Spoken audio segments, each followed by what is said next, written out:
दोस्तों नमस्कार, बहुत स्वागत है आपका आज के इस वीडियो में। आज हम इस वीडियो के माध्यम से एमपीपीएससी प्रीलिम्स एग्जाम में पूछे जाने वाले मानवाधिकार आयोग के बारे में पढ़ेंगे और इससे संबंधित सभी महत्वपूर्ण बिंदुओं को यहाँ पर हम देखेंगे। तो आइए फिर देखते हैं।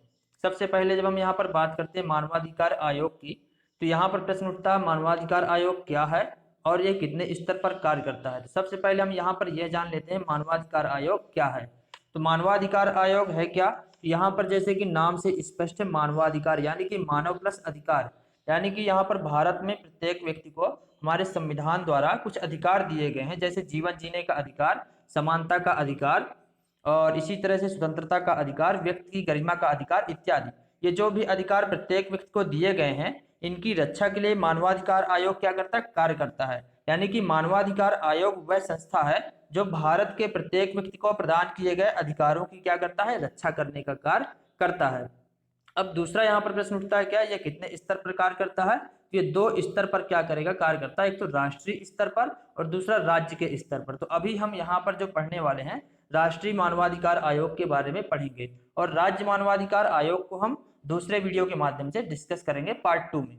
अब देखते हैं यहाँ पर इसका गठन कब किया गया, कैसे किया गया। तो भारत के राष्ट्रपति आयोग के गठन के लिए 27 सितंबर 1993 को एक अध्यादेश जारी करते हैं, यानी कि राष्ट्रपति जो है एक अध्यादेश लेकर के आए 27 सितंबर 1993 को, और इसके आधार पर जो है 12 अक्टूबर 1993 को आयोग का गठन किया गया। तो यहाँ पर हमें सभी डेट ध्यान नहीं रखनी है, ये जो यहाँ पर इसका गठन जिस डेट को किया गया यानी कि 12 अक्टूबर 1993 को, इसको हमें अच्छे से ध्यान रखना है, क्योंकि इस टाइप के क्वेश्चन जो है एमपीपीएससी के अंदर पूछे जाते रहे पहले भी और अभी भी पूछे जाते हैं ना, तो इसको हमें जरूर ध्यान रखना है। तो 12 अक्टूबर 1993 को आयोग का गठन किया गया। उसके बाद यहाँ पर देखते हैं अगला पॉइंट, 8 जनवरी 1994 को राष्ट्रपति की स्वीकृति के बाद यह विधेयक क्या हो गया, अधिनियम बन गया। इसका मतलब यह है, पहले क्या था, अभी तक क्या था, यह केवल विधेयक था और इस विधेयक को यहाँ पर राष्ट्रपति ने क्या दे दी, स्वीकृति दे दी। स्वीकृति मिलने के बाद यानी कि मंजूरी मिलने के बाद क्या हो जाएगा, यह अधिनियम बन जाएगा। क्योंकि कोई भी विधेयक होता है जब तक राष्ट्रपति उसमें साइन नहीं करते हैं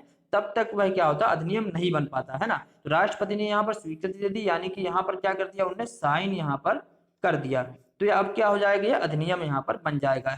यह अब क्या हो जाएगा, एक सांविधिक निकाय हो जाएगा। अभी तक क्या था, ये सांविधिक निकाय नहीं था, लेकिन जब ये विधेयक अधिनियम बन जाएगा तो क्या हो जाएगा, इसी के साथ सांविधिक निकाय हो जाएगा। सांविधिक निकाय का मतलब क्या है, सांविधिक निकाय जो होता है संसद के अधिनियम द्वारा क्या होता है, निर्मित किया जाता है। यानी कि संसद के अधिनियम द्वारा निर्मित कोई भी आयोग या संस्था क्या होती है, सांविधिक निकाय कहलाती है। उसके बाद हम बात करते हैं यहाँ पर अगला पॉइंट, राष्ट्रीय मानवाधिकार आयोग का गठन मानवाधिकार संरक्षण अधिनियम 1993 की धारा 3 के अंतर्गत केंद्रीय सरकार द्वारा किया गया। अभी हमने ऊपर देखा था यहाँ पर जो ये आयोग है, अध्यादेश कौन लेकर गया है, राष्ट्रपति। लेकिन इसका मतलब यह नहीं कि राष्ट्रपति ने इसका गठन किया, राष्ट्रपति केवल अध्यादेश लेकर के आते हैं, जबकि इसका गठन कौन करेगा, तो केंद्र सरकार द्वारा इसका गठन किया जाएगा। ठीक है, तो अगर क्वेश्चन यहाँ पर आता है कि राष्ट्रीय मानवाधिकार आयोग का गठन किसने किया, तो केंद्र सरकार द्वारा इसका गठन किया गया। किसके द्वारा किया गया, तो केंद्र सरकार द्वारा किया गया, धारा 3 के अंतर्गत यहाँ पर हो जाएगा। ठीक है, तो यहाँ पर जो मानव अधिकार संरक्षण अधिनियम है, मानव अधिकार संरक्षण अधिनियम की धारा 3 के अंतर्गत और धारा 21 के अंतर्गत क्या है, तो राज्य मानवाधिकार आयोग धारा 21 के अंतर्गत आ जाएगा और यहाँ पर धारा 3 में राष्ट्रीय मानवाधिकार आयोग आ जाएगा। इसको हमें अच्छे से ध्यान रखना है। उसके बाद अगला पॉइंट हमारा क्या है, संरचना। फिर यहाँ पर आयोग की संरचना देख लेते हैं, यानी कि आयोग में कौन कौन कार्य करता है, कितने अध्यक्ष और कितने सदस्य होंगे, कितने यहाँ पर महासचिव होंगे, है ना, कौन कौन होगा वो हम यहाँ पर देख लेते हैं। तो इसकी संरचना की हम बात करते हैं। इसमें एक अध्यक्ष होगा जो कि उच्चतम न्यायालय का मुख्य न्यायाधीश है या रहा है उस व्यक्ति को नियुक्त किया जाएगा। इसका मतलब क्या है, यानी कि जो सुप्रीम कोर्ट का जो मुख्य न्यायाधीश होगा, या तो वह अभी क्या कर रहा है, कार्य कर रहा है, या वह सेवानिवृत्त हो चुका है, दोनों ही चीजें हैं, तो उसको यहाँ पर नियुक्त किया जा सकता है। उसके बाद यहाँ पर बात करते हैं इसमें सदस्य की, इसमें कितने सदस्य कार्य करेंगे। तो यहाँ पर पूर्णकालिक सदस्य होंगे और पदेन सदस्य होंगे। पूर्णकालिक सदस्य जो होंगे वहां पर यहाँ पर 4 होते हैं और पदेन सदस्य जो होते हैं वह 7 होते हैं। तो पूर्णकालिक सदस्य पहले हम देख लेते हैं। यहाँ पर एक सदस्य जो उच्च न्यायालय का मुख्य न्यायाधीश है या रहा, यानी कि हाई कोर्ट, किसी भी राज्य के हाई कोर्ट का जो मुख्य न्यायाधीश है उसको यहाँ पर नियुक्त किया जा सकता है। एक सदस्य वह हो जाएगा। दो और सदस्य होंगे जो मानव अधिकारों से संबंधित विषयों का ज्ञान व व्यवहारिक अनुभव रखते होंगे, यानी कि जिन्होंने मानव अधिकार की फील्ड में क्या किया होगा, काम किया होगा काफी समय तक, उस व्यक्ति वहां से 2 व्यक्तियों को क्या किया जाएगा, यहाँ पर नियुक्ति दी जाएगी। फिर एक सदस्य और होगा जो उच्चतम न्यायालय का न्यायाधीश है या रहा है, यानी कि जो सुप्रीम कोर्ट का न्यायाधीश होगा उसको यहाँ पर, या सेवानिवृत्त होगा उसको यहाँ पर जो है नियुक्त किया जा सकता है ना। फिर यहाँ पर देखते हैं पदेन सदस्य की बात करते हैं। तो पहले हम यह जान लेते हैं पदेन सदस्य होते कौन है। तो ये जो यहाँ पर पदेन सदस्य होते हैं, कार्यालयीन व्यवस्था द्वारा बनाए गए जो सदस्य होते हैं, है ना, उनको क्या कहा जाता है, पदेन सदस्य यहाँ पर कहा जाता है। ठीक है, तो पदेन सदस्य यहाँ पर कितने होंगे, तो पदेन सदस्य की अगर बात करें यहाँ पर तो 7 यहाँ पर पदेन सदस्य होंगे। जो यहाँ पर होंगे उनको हम देख लेते हैं पूरी लिस्ट कौन कौन है। तो राष्ट्रीय अल्पसंख्यक आयोग के अध्यक्ष, राष्ट्रीय महिला आयोग के अध्यक्ष, राष्ट्रीय अनुसूचित जाति आयोग के अध्यक्ष, राष्ट्रीय अनुसूचित जनजाति आयोग के अध्यक्ष हो जाएंगे, और राष्ट्रीय पिछड़ा वर्ग आयोग के अध्यक्ष, राष्ट्रीय बाल अधिकार संरक्षण आयोग के अध्यक्ष, दिव्यांग जनों संबंधी मुख्य आयुक्त यहाँ पर हो जाएंगे। ठीक है, तो इन सातों को हमें यहाँ पर ध्यान रखना, क्योंकि अभी तक हमने जितने आयोग पढ़े हैं तो ये आयोग हम यहाँ पर पढ़ चुके हैं, उन्हीं के जो अध्यक्ष हैं तो उनमें से जो है यहाँ पर नियुक्ति यहाँ पर दी जा रही है इस आयोग के अंदर, मानवाधिकार आयोग के अंदर, है ना। तो वो आयोग के नाम तो हमें ध्यान ही रहेंगे क्योंकि उनको हमने पढ़ा है, तो ये आसानी से यहाँ पर ध्यान हमको आ जाएंगे। ठीक है, उसके बाद हम यहाँ पर बात करते हैं मुख्य कार्यपालक अधिकारी यहाँ पर कौन होगा। मुख्य कार्यपालक अधिकारी की यदि हम बात करें तो महासचिव होगा यहाँ पर, यानी कि आयोग के अंदर एक महासचिव होगा जिसे मुख्य कार्यपालक अधिकारी कहा जाएगा, यानी कि आयोग का मुख्य कार्यपालक अधिकारी होगा ये। और भारत सरकार के सचिव की पंक्ति से पंक्ति का अधिकारी होगा, यानी कि सचिव का, भारत सरकार का जो सचिव होता है उसके नीचे की पंक्ति के किसी भी अधिकारी को यहाँ पर नियुक्त नहीं किया जा सकता है, भारत सरकार के सचिव की पंक्ति के अधिकारी को यहाँ पर नियुक्त किया जाएगा। इसे हमें यहाँ पर अच्छे से ध्यान रखना है। सचिव जो होगा, महासचिव होगा, मुख्य कार्यपालक अधिकारी होगा, जिससे भारत सरकार के सचिव की पंक्ति के अधिकारी से नीचे का नहीं होगा, भारत सरकार सचिव की पंक्ति का अधिकारी यहाँ पर होगा।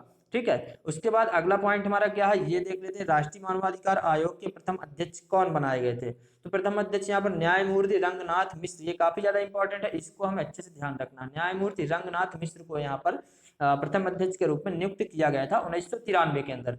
फिर यहाँ पर राष्ट्रीय मानवाधिकार आयोग के प्रथम कार्यवाहक अध्यक्ष कौन बनाए गए, तो न्यायमूर्ति डॉक्टर शिवराज बी पाटिल यहाँ पर बनाए गए थे। इसको भी हमें ध्यान रखना क्योंकि प्रथम कार्यवाहक है। कार्यवाहक का मतलब क्या होता है, यानी कि जब ये जो अध्यक्ष होता है ये किसी कारणवश क्या होता है, आयोग में कार्य नहीं कर रहा होता है, यानी कि अनुपस्थित होता है, या ये त्याग पत्र दे दे, या तो ऐसी स्थिति में क्या हो जाएगा, यहाँ पर कार्यवाहक अध्यक्ष को नियुक्त किया जाता है उसकी जगह में, जब तक वो वापस नहीं लौटाता तब तक ही क्या करता है, यहाँ पर कार्य करता है ना। तो कार्यवाहक अध्यक्ष कौन बने यहाँ पर, न्यायमूर्ति डॉक्टर शिवराज बी पाटिल। इसको भी हमें अच्छे से ध्यान रखना है। इसका मुख्यालय कहाँ हो जाएगा, नई दिल्ली में, क्योंकि जितने भी आयोग हमने अभी तक पढ़े हैं उन सभी के मुख्यालय कहाँ पर थे, तो नई दिल्ली में हो जाएंगे। ठीक है, तो नई दिल्ली में इसका भी मुख्यालय हो जाएगा। फिर बात करते हैं इनकी नियुक्ति की। तो राष्ट्रपति द्वारा समिति की सिफारिश पर क्या किया जाता है, इनको नियुक्त किया जाता है। कौन नियुक्त करेगा, राष्ट्र। देखिए इसका जो गठन किया किसके द्वारा किया गया है, इसका स्थापना किसके द्वारा की गई, तो केंद्र सरकार द्वारा। लेकिन यहाँ पर जो अध्यक्ष और सदस्य कार्य कर रहे हैं उनको कौन नियुक्त कर रहा है, तो राष्ट्रपति कर रहा है। लेकिन यहाँ पर राष्ट्रपति समिति की सिफारिश पर करेगा। एक समिति होगी, वो समिति जिस व्यक्ति को सिफारिश करेगी उसको यहाँ पर राष्ट्रपति क्या करता है, नियुक्त करने का कार्य करता है। अब यहाँ पर बात आती है समिति में कौन कौन होगा। समिति की यदि हम बात करें तो समिति में यहाँ पर एक अध्यक्ष होगा और यहाँ पर 5 और सदस्य होंगे, यानी कुल मिलाकर के 6 सदस्यीय समिति होगी। और ये समिति क्या करेगी, जिस व्यक्ति को सिफारिश करेगी उस व्यक्ति को यहाँ पर अध्यक्ष और सदस्य के रूप में क्या किया जाएगा, आयोग के अंदर नियुक्त किया जाएगा। समिति में देख लेते हैं कौन कौन है। समिति में एक अध्यक्ष है जो कि कौन होगा, प्रधानमंत्री होगा, वर्तमान में श्री नरेंद्र मोदी जी हैं। इसके बाद यहाँ पर बात करते हैं सदस्य की, तो लोकसभा का अध्यक्ष यहाँ पर हो जाएगा, यानी कि स्पीकर जो होता है लोकसभा का, वो यहाँ पर सदस्य के रूप में हो। गृह मंत्री हो जाएगा यहाँ पर सदस्य के रूप में। और यहाँ पर कौन कौन जाएगा, लोकसभा में विपक्ष का नेता और राज्यसभा में विपक्ष का नेता, राज्यसभा का उपसभापति यहाँ पर हो जाएगा। ठीक है, इन सभी को हमें यहाँ पर अच्छे से ध्यान रखना है क्योंकि ये इस तरह क्वेश्चन एग्जाम में पहले भी यहाँ पर एमपीपीएससी के अंदर पूछे गए हैं। तो इन सभी को यहाँ पर हमें ध्यान रखना है कि समिति में क्यों कौन कौन होगा या कितने अध्यक्ष है, कितने सदस्य हैं, ये सभी हमें यहाँ पर ध्यान रखने हैं। इसके बाद फिर बात करते हैं इनकी पदावधि की, यानी कि कब तक क्या करेंगे, यहाँ पर कार्य करेंगे। तो 3 वर्ष की अवधि होगी, 3 वर्ष तक यहाँ पर कार्य करेंगे आयोग के अंदर, या 70 वर्ष की आयु जो भी पहले होगा उसमें क्या हो जाएंगे, सेवानिवृत्ति यहाँ पर इनको दे दी जाएगी, यानी कि रिटायर कर दिया जाएगा। ठीक है, और जब ये सेवानिवृत्त हो जाएंगे तो ये क्या करेंगे, भारत सरकार या राज्य सरकार के अधीन किसी भी पद पर यह कार्य नहीं कर सकते हैं। गवर्नमेंट पद पर, किसी भी गवर्नमेंट पद पर, भारत सरकार हो चाहे राज्य सरकार हो, उसके अंडर में यह कार्य नहीं कर सकते, यानी किसी और नियोजन के यानी नौकरी के पात्र नहीं होते। ठीक है, उस पर अगला पॉइंट हम देख लेते हैं। फिर यहाँ पर बात आती पद त्याग की। कार्यकाल तो इनका हो गया, अब पद त्याग की बात करते हैं और पद से हटाया जाना। इनको पद त्याग कैसे करेंगे ये, यानी कि यह अपना पद कैसे छोड़ सकते हैं या इनको कैसे पद से हटाया जा सकता है। तो राष्ट्रपति को क्या कर सकते हैं, अपना त्याग पत्र दे सकते हैं। यहाँ अच्छे से ध्यान रखना, केंद्र सरकार को त्याग पत्र नहीं देंगे, राष्ट्रपति को ये क्या करेंगे, त्याग पत्र देंगे। इनको नियुक्त किया गया है राष्ट्रपति द्वारा, त्याग पत्र भी किसको देंगे, राष्ट्रपति को देंगे। ठीक, उसके बाद यहाँ पर अगला क्या है, राष्ट्रपति द्वारा कभी भी हटाया जा सकता है, लेकिन उसके लिए कुछ परिस्थितियां होंगी, जैसे कि अन्य आयोगों में भी हमने पढ़ा है ना, तो वही चीजें यहाँ पर भी है सेम। तो क्या क्या है उनको हम एक बार फिर से देख लेते हैं। तो राष्ट्रपति द्वारा कभी भी हटाया जा सकता है साबित कदाचार या असमर्थता के आधार पर। तो पहले के आयोग में हमने जो देखा था, उच्चतम न्यायालय ने वहां पर क्या किया था, जांच की थी और फिर रिपोर्ट देगा उच्चतम न्यायालय, उसके बाद यह राष्ट्रपति को रिपोर्ट देगा और राष्ट्रपति रिपोर्ट के आधार पर क्या करता है, इनको इनके पद से यहाँ पर हटा सकता है ना।